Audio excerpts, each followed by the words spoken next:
Jesse Foster welcomes you to Father Nation, where other dads illuminate your path to become a better father.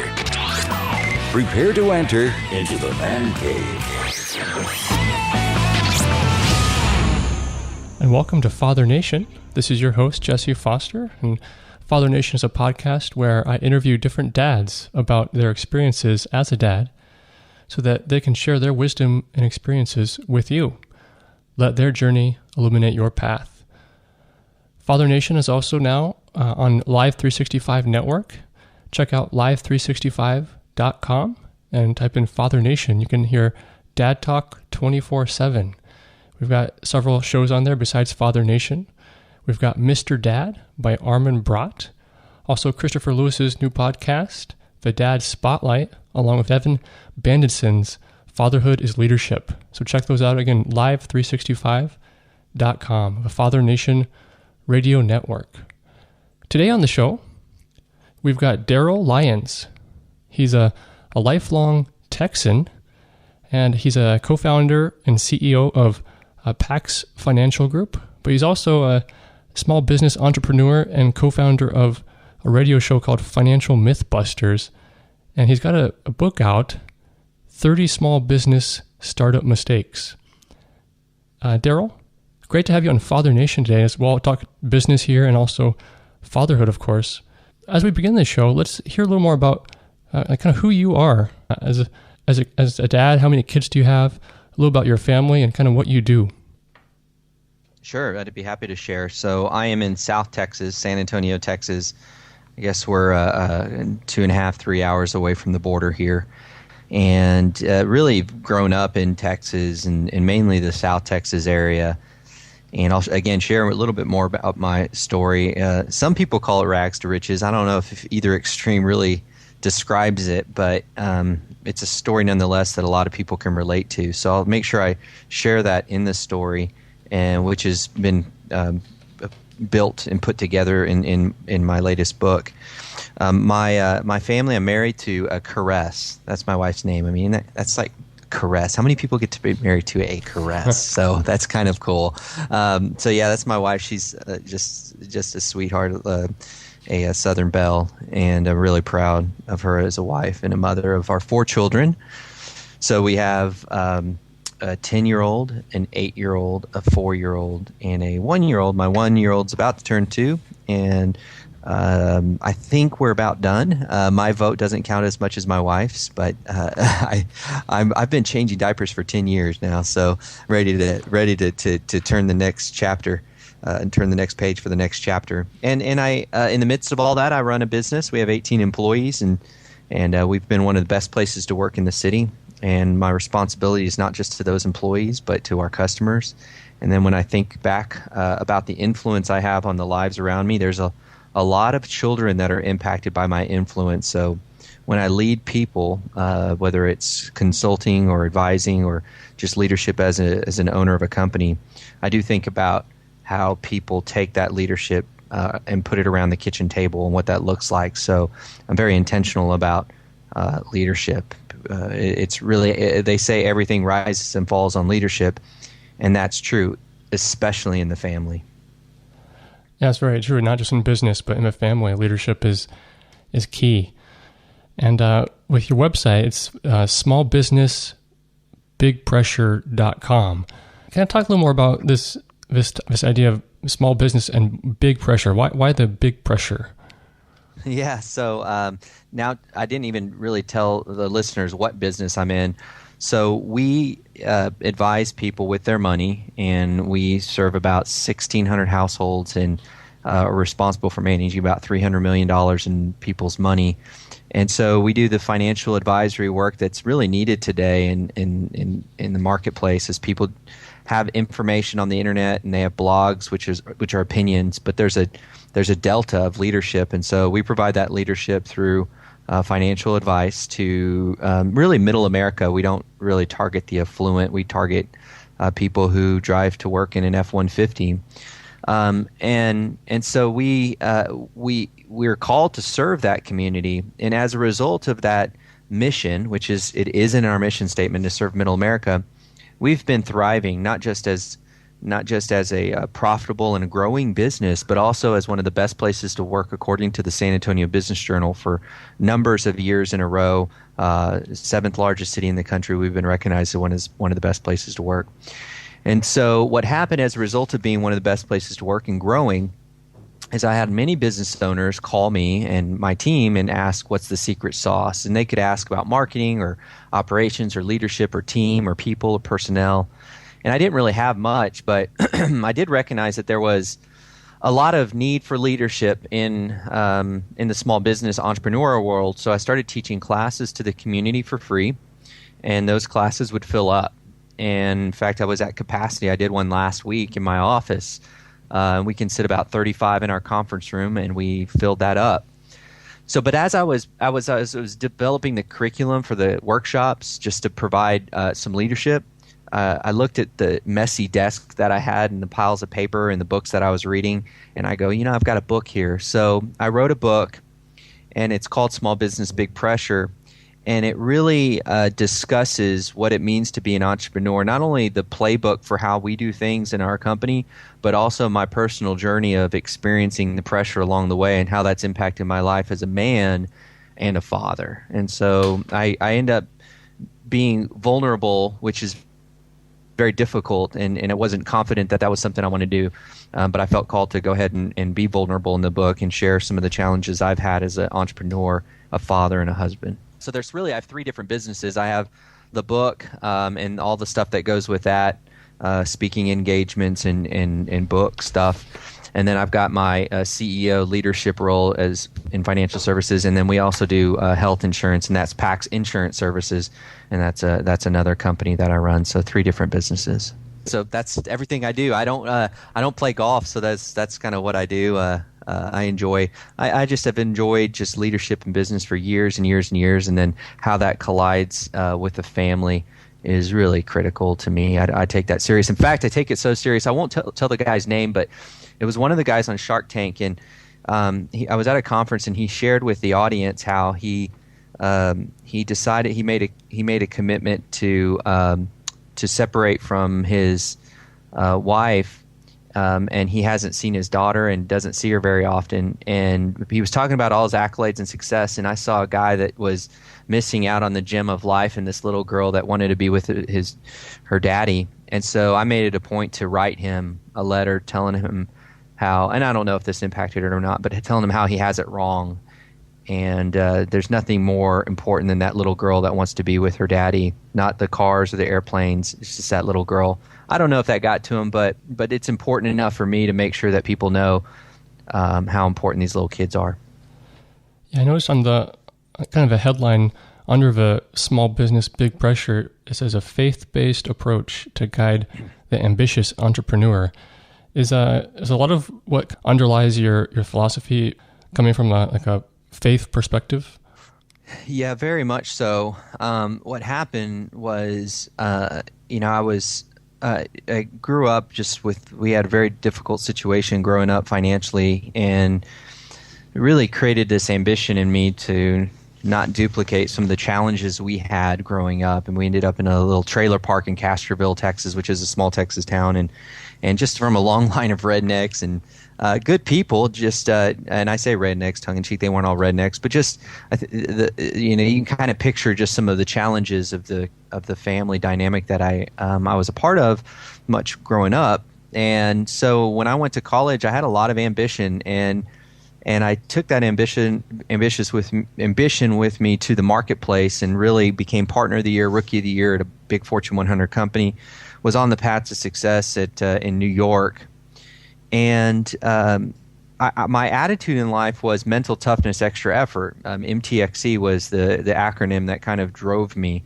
Anything that I wanted to do, I could push through if I had enough mental toughness and extra effort. So working hard and being sharp and reading up and being ahead was part of the game for me. And then it was about 6 years ago that I really had a difficult time. And what had happened was I was starting to get a little older. I'm still a young guy, but I couldn't play football and basketball like I used to. So I started to take up golf, and it not only embarrassed me, but embarrassed others. So I tried to run before a conference to just go for a nice jog, taking up jogging a little bit, and I got lost. This was in California, and I got lost on the freeway, and I didn't have a cell phone, so I couldn't find my way back. No one would call me, of course, because I couldn't be contacted. So, but I finally made it back to the conference. I was late. Again, these are just little things, but I'm getting frustrated with life. I get back from the conference, and I had pressed the wrong button on a client's account, and I lost him $10,000, and I might as well have burned $10,000 right in a pile. And I was just frustrated with stuff.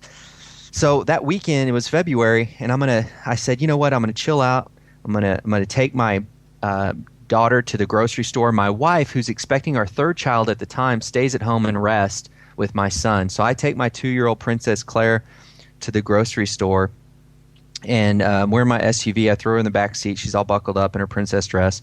We drive up. It's a beautiful February day. We roll down the windows. It's a leather jacket, sunglasses kind of day, and we're hanging out, not doing anything different than normal.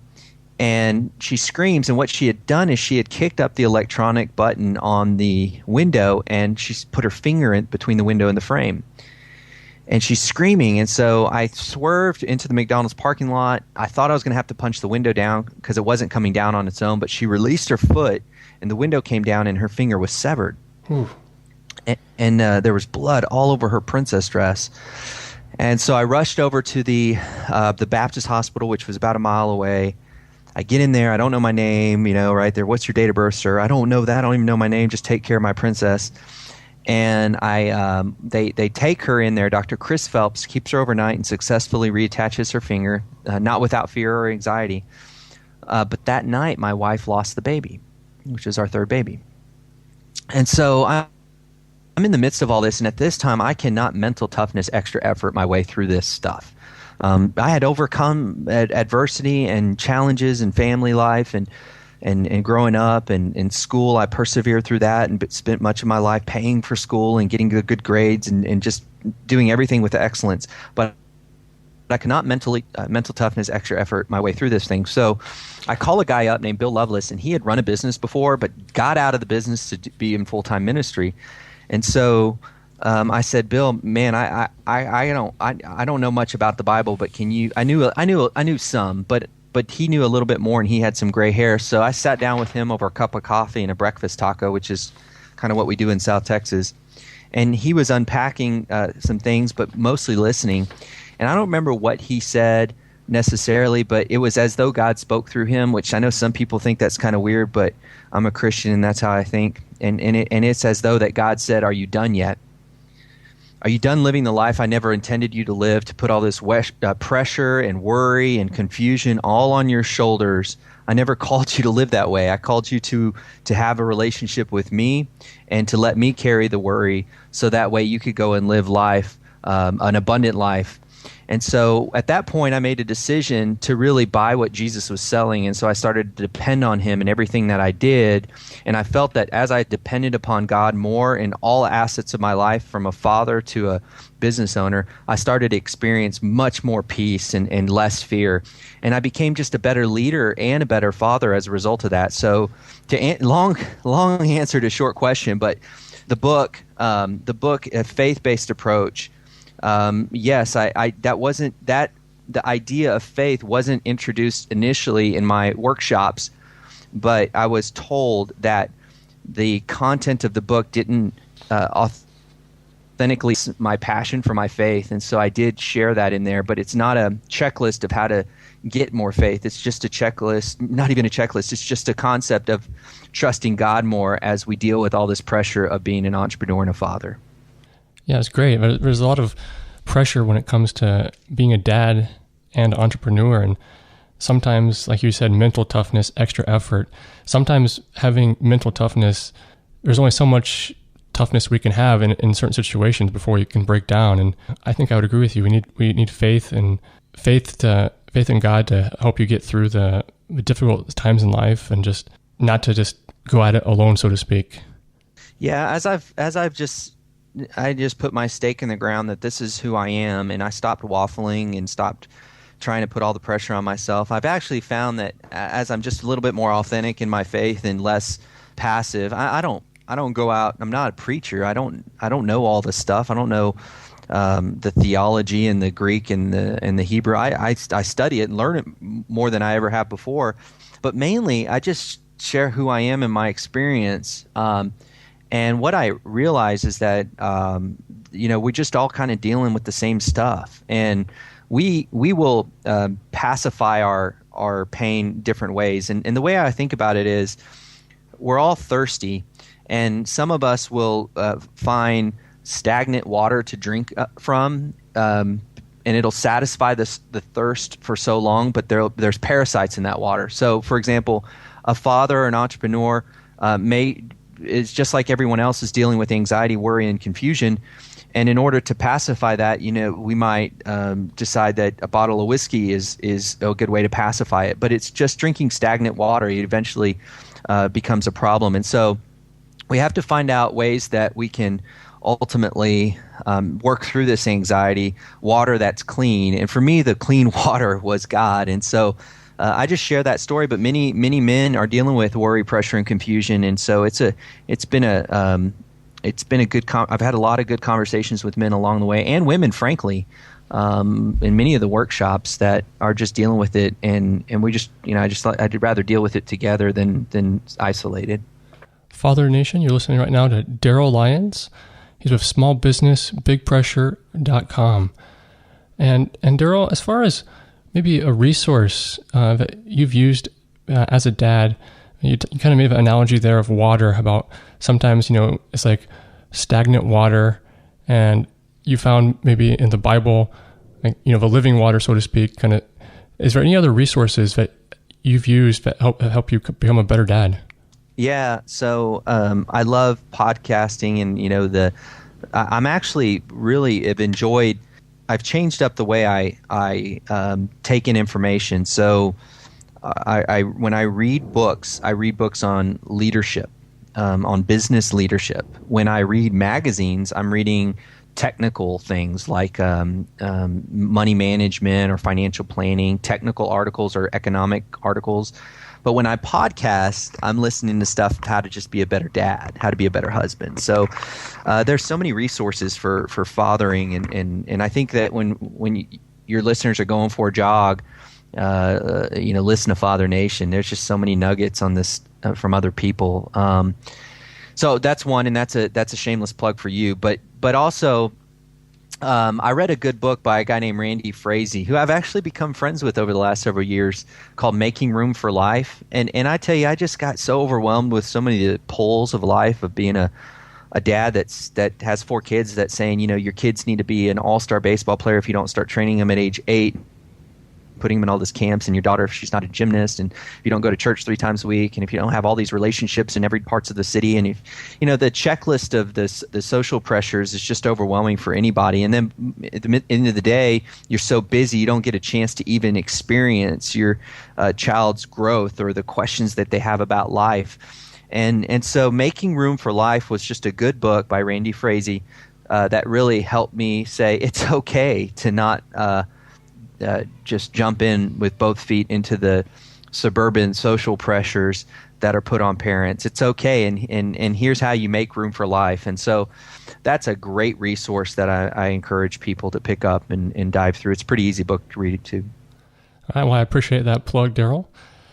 And next question for you.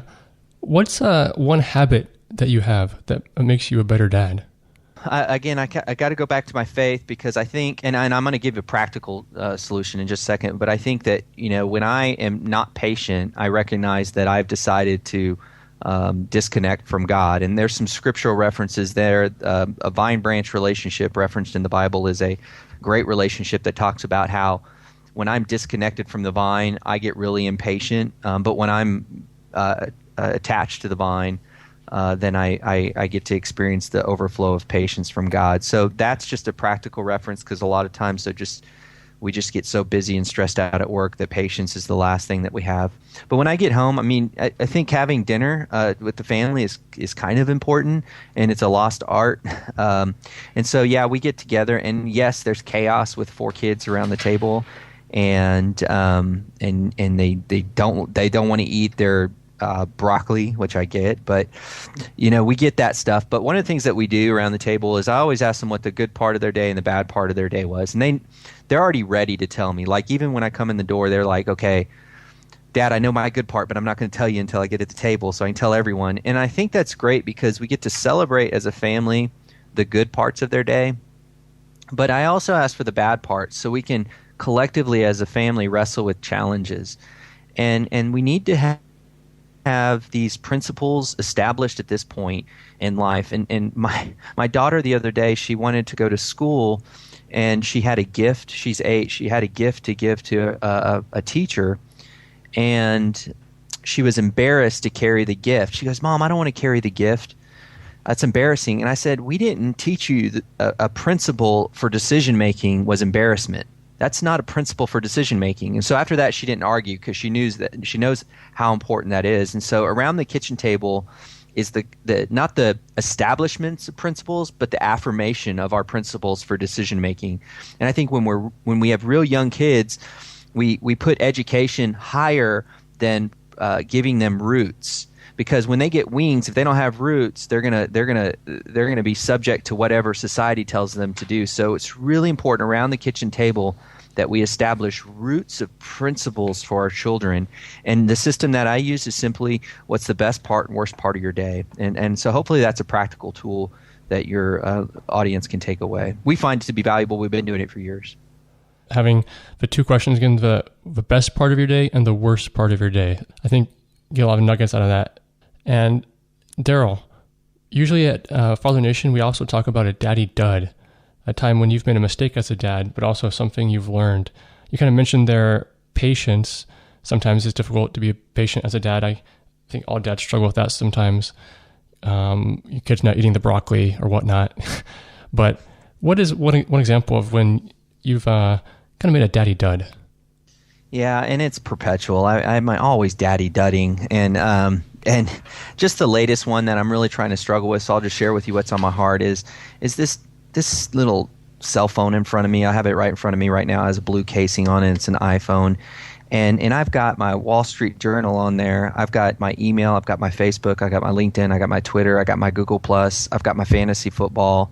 I've got everything on there that wants my attention, and so I will catch myself ignoring my kids when I'm looking at that phone, and I know better. I absolutely know better, and I'm ignoring them. They're trying to tell me a story. They're trying to tell me a success story or failure, and I'm like, yeah, and you can picture me standing here. I'm holding my phone right now, looking down, and man, what an idiot. I mean, how could I possibly miss those moments because of something on my phone that's not even critical? And that happens. It happens not all the time. It happens periodically. I don't like it to happen at all. One of the things that I do when I get home is I leave my phone in the car because I'm so tempted. And so, but it sometimes, I don't know how it happens. I think it has legs. Sometimes it crawls back in my house and it's staring at me saying, look at the Wall Street, look at the markets, check your email. And I really need to continue to have that discipline of keeping it in the car and, maybe after they go to bed, but in the midst of that 3 hour, 4 hour, just 3 or 4 hours of life that the kids just need dad, I need to disconnect from technology. Yeah, I think in this day and age, that's probably one of the number one struggles dads have. I know that I have the same problem sometimes, and I can hear my voice when you did that there as well of as I stare at the screen. But that's one mistake that many dads make is kind of being present, but actually not being present. But it's kind of switching back to the business idea. You have a 30 small business startup mistakes. What do you think is one of the biggest mistakes that entrepreneurs make when we're starting a business up? Yeah, I think that one of the biggest mistakes is, there's so many, and of course I put 30, but the one I think is not really crystallizing the mission of the the organization. I mean, I know you're trying to make money for the family, but and this ties into the kids. I think the kids will be very proud of a dad who is on a mission to do great things in a community versus one that's trying to make money. And I think you need to establish that as a business owner and get it crystallized. This is the mission. And so I do develop the framework on how to build a mission statement that I think is helpful. But creating that mission statement is probably the one big thing that we do that we think just needs to be on a website, but it really needs to be the decision-making tool and the strategic anchor and the filter, whatever you want to call it, for all decisions. One that I think your family would look back on and say, man, I'm proud of Dad executing that mission. It wasn't just about profitability for him. Yes, profits are good, but it was much more than that. Yeah, I think having a mission, whether you're a business or even I had a few dads talk about in the past having a mission statement, even as a dad for a family, because a mission statement, whether it's a business or a family, it kind of sets forth the goals and the direction that the entity is going to go in. And do you have like a mission statement at all for your family, or do you have any kind of something similar to how a business sets forth like a mission? Do you have one for your family at all? I do, yeah, and it's really cheesy, but we're going to work on it again. We planned on working on it, and we had a change of schedule, so we got to reschedule because we were all going to go to Big Bend National Park and try to unpack this. And it's difficult to unpack with a 2, 4, 8, and 10-year-old. But so our current mission statement is we build sandcastles together. And what that means is that we get messy, but we're trying to build something special. We're trying to do it together. And so that was our mission statement, and that's one of the things that we talk about, what we do and what guides us. And it was simple enough for them to understand, and so that was our mission, and I'm good with that. So we build sandcastles together. That's so it changes from like year to year, it sounds like. Well, as they grow and mature and understand what different words mean, I want to refine it to be a little bit more accurate. But in the meantime, they know what sandcastles are. Right. So like I could say, we innovatively build sandcastles for the betterment of our next generation, right? They don't get that, but they know we build sandcastles together. And so I just want them to picture what it means to be a family. And so for right now, I'm good with it. Well, here at Father Nation, we also often talk about quotes. If a dad has any special quotes on fatherhood, I'm not sure if you have any, but I'll give you an opportunity to share if you do. Is there any quote on fatherhood that kind of jumps out at you that you've read or remembered? Yes, and I do have one, and I can't wait to share it with you guys. But I do want to mention also that that 30 small business mistakes. If your listeners want that, if they put in the code FATHER, it'll come up for free. It's normally like $4.99, and they can get that list for free. It won't cost them anything. So just put in FATHER in there on the website. But I just didn't want to make sure. I want to make sure I didn't miss that. But the quote. The quote is, children spell love, T-I-M-E. Children spell love, T-I-M-E. I've never forgotten that. It always makes sense to me. It's easy. And everyone in my company knows that quote. I always share it with them. I love it. That is a good quote. And I think it's a very well-known quote, too, because it's a good one. That's actually, I think, the first quote has been said twice in Father Nation. I think I had a dad say that same quote maybe 5 or 6 months ago. And Darryl, is there any piece of advice that you've been given as a dad, maybe from an older dad or your dad or a friend that you'd like to share with Father Nation today before we finish up this episode? Yeah, I've advised thousands of people over the years, and so I don't look just. I like when I find somebody special that's done something special as a father. I try to pull them aside and say, what's the secret sauce? And I know I can't really get into all of life, but there's this one guy that he's not the richest guy in the world. He's a client of mine, but his daughters came out just to be unbelievable and in a lot of areas. And so you got to look at that and say, man, there's some success there. Now, I know you can do all the right things and your kids may go different paths. I get that, but I just had to ask him, what is it? And he said something that you've already said. He said, when you're there, be present. And so I just want to encourage your listeners to try to put that cell phone in the car and be present. And sometimes just get down on their level, look them in the eye, and try to just understand how they're communicating, give them an Eskimo kiss, spend some time with them, listen to them, and teach them principles of life. Being present brings so much into a child's life, and that nugget from somebody I consider very successful has been important to me, and it's been a challenge because I get so distracted, but something that I pursue. Once again, Father Nation, you've been listening today to Darryl Lyons. He's with smallbusinessbigpressure.com, a faith-based approach to guide the ambitious entrepreneur.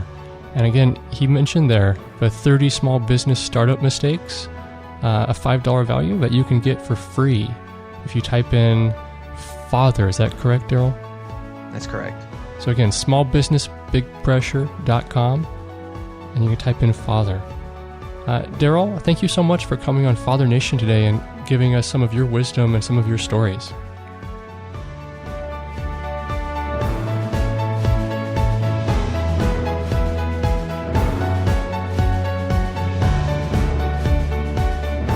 Today's show is brought to you by the Cash Flow Freedom University.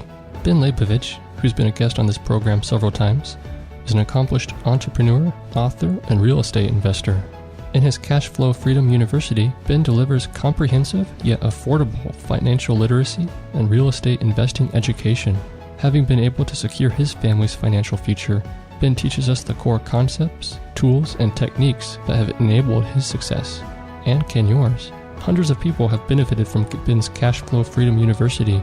If your family's financial future is a concern for you today, perhaps it's time to take a look at Ben Leibovich's Cash Flow Freedom University. For more information, visit fathernation.com, head on over to the products page,